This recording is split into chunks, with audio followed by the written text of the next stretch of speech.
So in the old world, this land was called Yellowstone. Yes, it was a designated nature preserve for 156 years. Like a hunting ground? No, the opposite. Local wildlife could flourish here, even as it faced extinction elsewhere. Unfortunately, the sensitivity of the Firebreak project required the total closure of Yellowstone facilities. From my readings and Aurea's descriptions, it seems the area has since undergone a drastic drop in year-long temperatures. A lot has changed in the world, Cyan. Do you know anything about the dam near here? Yes, it was converted to serve as a reserve power source for Yellowstone operations. It was later appropriated for the Firebreak project, and its last human workers replaced by Pharaoh servitors. After my tasks became less time-critical, I investigated the dam's data repositories and discovered the works of Concrete Beach Party. These provided me with several colorful additions to my vocabulary. There's a ruin east of here full of ancient flying machines. Was that part of your project? Yes, a drone hangar requisitioned by Dodger Blevins, the security chief for the Firebreak project.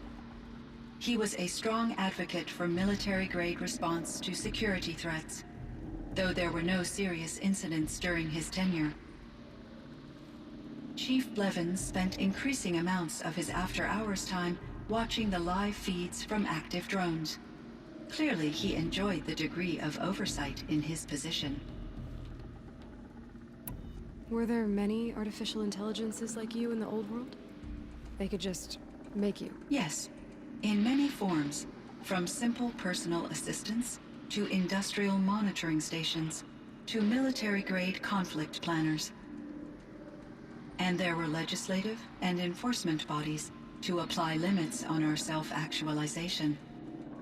In order for my processing to be flexible enough to handle my duties, my creators found it necessary to exceed those limits.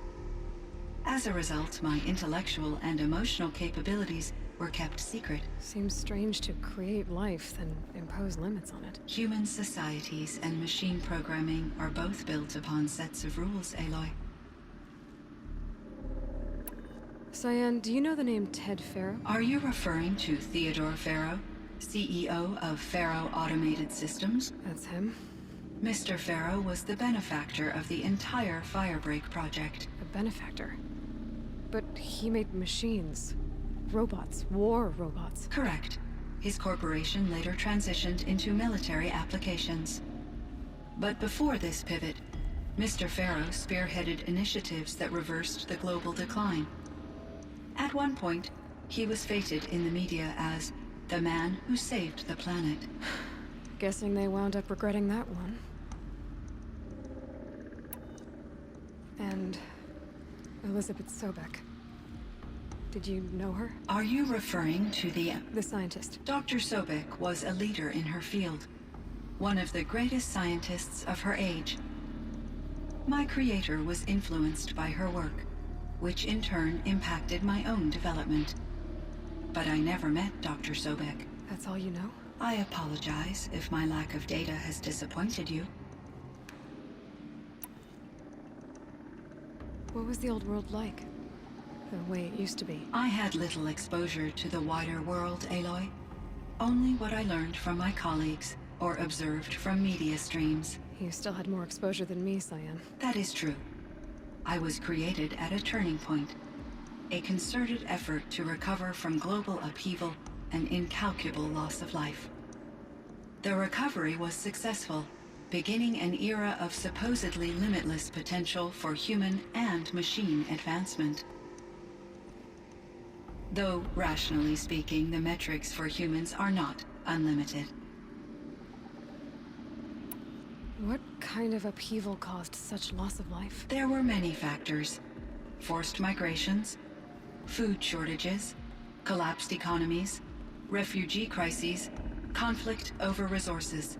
But these stemmed from one cause: catastrophic climate change that greatly reduced the habitable surface area of the Earth. So there wasn't enough room for people on the whole Earth? Yes.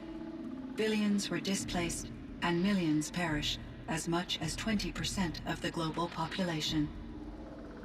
Until the clawback. So things got better.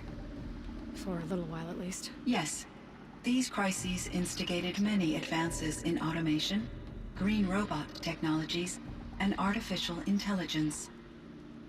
Firebreak was one of dozens of ecological restoration and disaster relief projects in North America alone. I would have liked to compare notes with other monitoring AIs, but I saw the relief of my colleagues, and I was proud we had succeeded. At least that was the data I had available to me over the next 2 decades.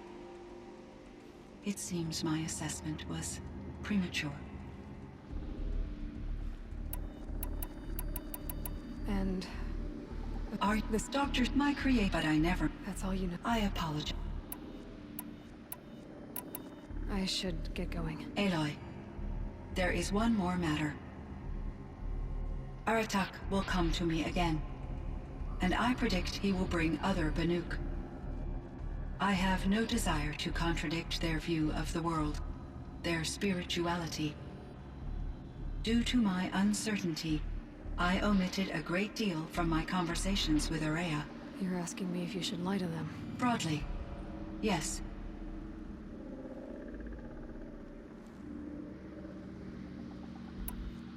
Life is hard for the Banuk. Their world is unforgiving in their beliefs. I guess they help to keep them going. So take it easy on them. Try to guide them, bring them around to understanding what you are. Communion with machines features heavily in the mysticism of the Banuk.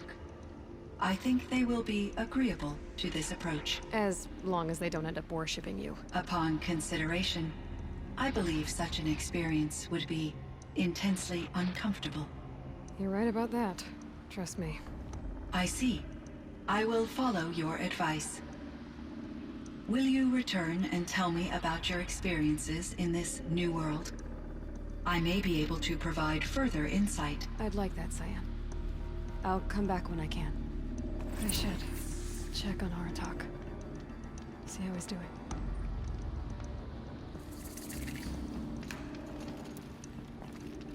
Hello, Aloy. Is there more you wish to talk about? There is, Cyan.